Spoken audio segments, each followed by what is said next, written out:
Ladies and gentlemen, it's teaser talk time. Would y'all look at that sad-ass corn? But that's a badass tractor. I feel like no topic is off limits for teaser talk. I just picture them with an iPad. And, I mean, that's it.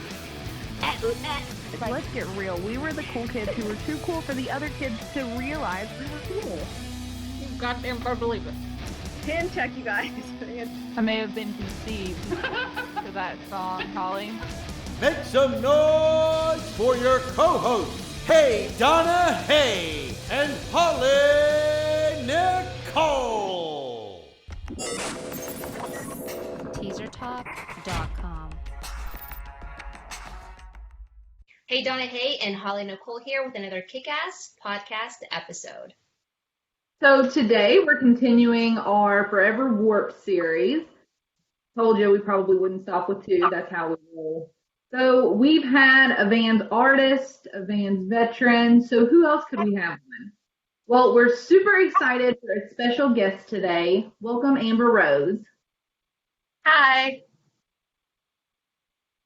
Yes, so actually we had heard about Amber because we saw a post of hers in the Vans Warped Tour community forum. And Amber, you are an American Sign Language music interpreter. So first off, thank you so much for all that you do for the music community. That's super awesome. It's a pleasure. Yeah, so this really makes my heart happy. So you're just really incorporating just some awesome things and awesome skill you have to kind of take music further, let more people enjoy it. So tell me, how exactly did you get involved with sign language?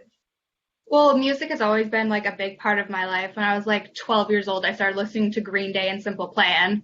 So it's always been like a part of my life. But I grew up having learning disabilities and being slower than the other kids. So when I got into high school, a friend of mine told me that that my high school offered sign language classes, and she had similar learning disabilities as I did. And she told me that it might be something I'd enjoy. So when my school schedule cleared so I could take it, I took it and I fell in love with it. And my high school, we adopted a first grade class. We would do spring shows, winter shows, signing music. But then after high school, I just dropped it until I realized that this is probably what I should be doing.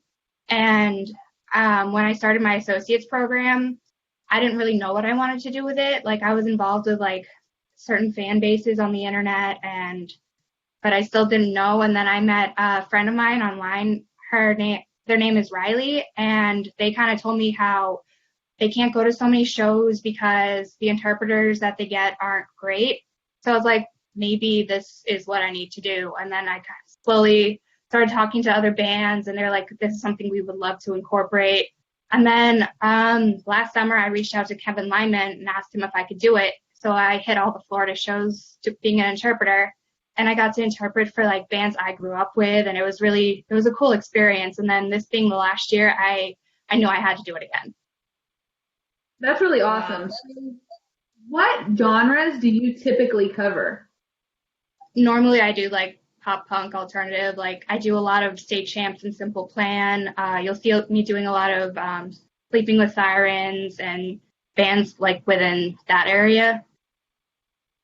That's awesome. And I love how you've kind of taken what some people would see as a weakness, and you really turned it into a strength. So you had like you said, you had the learning disability, but that actually steered you to this direction of where you are today. So that's super awesome to see how you've turned that, some might say it's a negative into a positive, and you're doing such positivity with the skill set that you've learned. So kudos to you. That's super awesome. And I'm, just seeing seeing you guys on stage, I've seen a lot of interpreters on stage, and I'm just super impressed that you guys are just right there along the artist, just going right with them. It's just super impressive. I have fun with it because, like I said, I grew up listening to a lot of these bands, so being able to join them is an amazing thing for me. That is. So it's you're almost part of the band, right? That's awesome. It's very cool. I was at Self Help last September, and I got to join State Champs, and afterwards they're like, we loved having you. And then someone from Real Friends said it too. they all just loved having me up there, which feels amazing to me because growing up, I was told I was never even going to graduate high school, let alone do anything with my life. So this whole experience has been amazing for me. That's awesome. So you said that kind of in high school, you guys did some interpreting for like first grade classes, things like that. But how long have you been interpreting professionally? Professionally, I started last year with Warped Tour. Okay. Wow, that's pretty much a huge entry job. So that's awesome that you landed that. Yeah, they've been very good to me. Yeah, that's awesome. Who was the first band that you ever covered? Sleeping with Sirens. Wow, that's awesome. It was, what was it? The Strays. Oh, wow. And they That's actually retweeted that one, and I was like freaking out because I thought Twitter had a glitch when I saw all the notifications. So who would you say is the craziest band that you've signed for?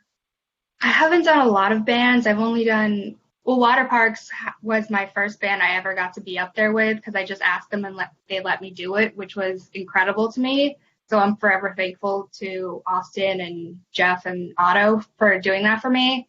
But no one's really been that crazy because I've only done State Champs, Water Parks, Andy Biersack's solo project, and Never Shout Never so far. Oh, and Neck Deep. Neck Deep, probably because the energy that they have on stage is like nothing that I've ever experienced before. So this is something I'm really curious about. Like as soon as, I knew we were going to talk with you, this is what I wanted to know from you. What is the hardest song to sign and what makes it so difficult? Well, I try to break down Halsey a lot because even though I love like the pop punk stuff, I love Halsey. I love her. I've seen her like 3 or 4 times now. I just love her because she is so descriptive and uses so many idiomatic phrases. It's very hard to break it down because like an idiom in English does not translate the same way in sign language. But like doing colors was probably the hardest thing I've ever done. Oh, that's really interesting. That is, do you ever like get nervous? I mean, I just know when I'm even singing along in the crowd, if you're like, you forget a lyric line, you know what I mean? Do you ever get nervous about that or you just kind of go with the flow? It's the weirdest thing. I thought I was going to get nervous, but the first time I stepped up there, it was the first time I ever felt like I belonged somewhere. Wow, that's super awesome. What's been the coolest experience that you've had from signing? Doing Never Shout Never because I've been listening to that band since I was 16. So being able to be up there and have him afterwards tell me how much he loved having me up there. And then he even met my family when we did the hometown show for me. It was just an incredible experience for me. That's really awesome.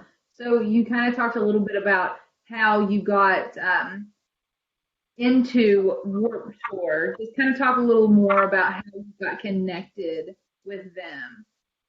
Well, let me go back to like my first Warped Tour ever was when I was like 18 in 2010 and I dragged my sister along and I was dragging her around to all these bands she's never heard of, but I was like, we have to see these bands. I need to see them. You don't know any of them, so I'm just going to make you see them with me. And then I didn't go until I moved up to Orlando on my own. And then I heard Never Shout Never was going to be back on it. And then this was in 2015. I was like, that's it, I'm going again. And after that, I went every year.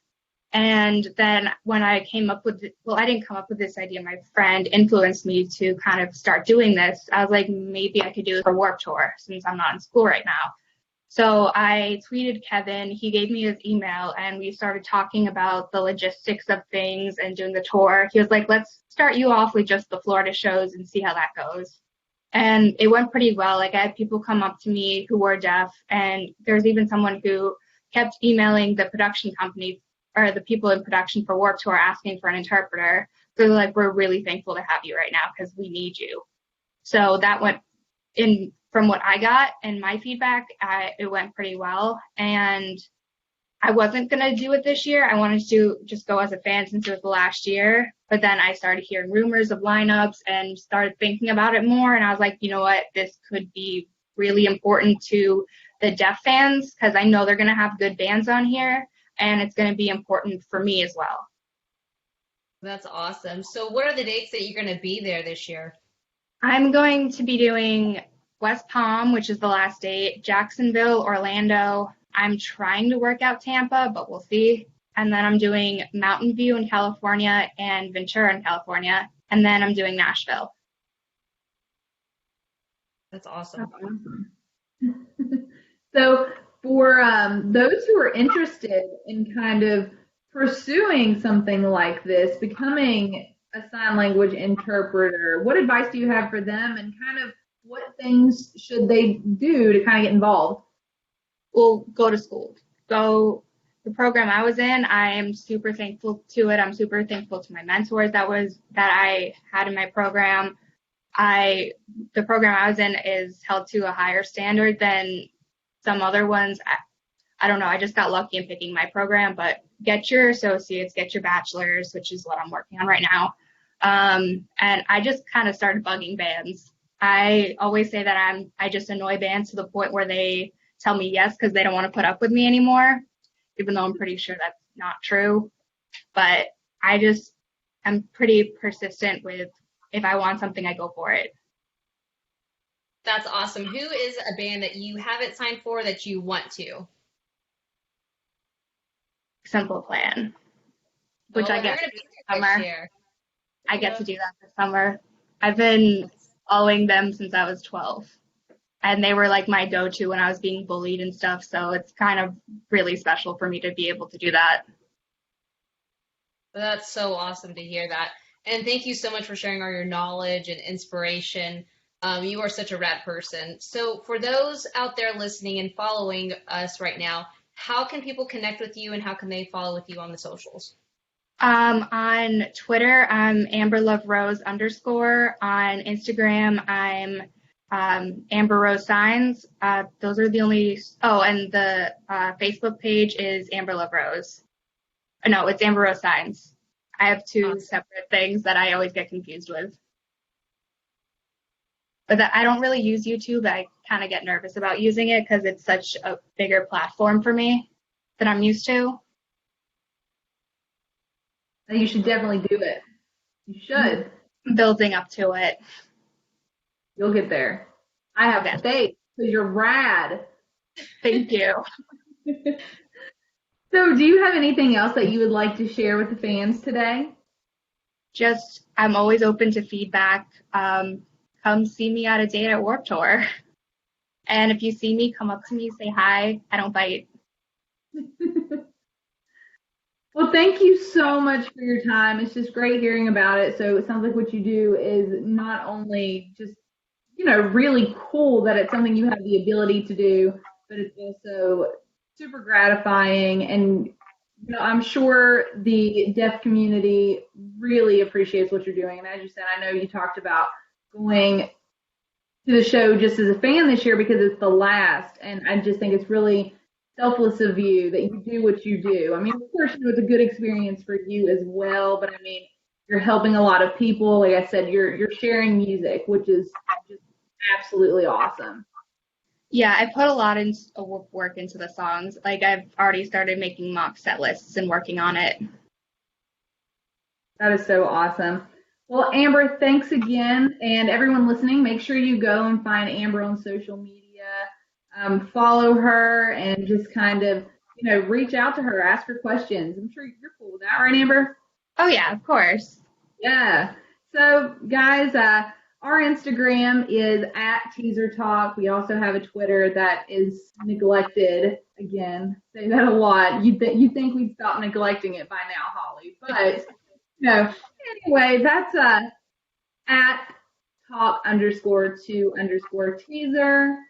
Thanks again, guys, and until next time, keep rocking. We hope you've enjoyed this episode of Teaser Talk. Tune in next time to catch some more shenanigans. Be sure to follow us on Instagram at @TeaserTalk. Also, follow us on Twitter @talk_2_teaser. Until next time, keep rocking.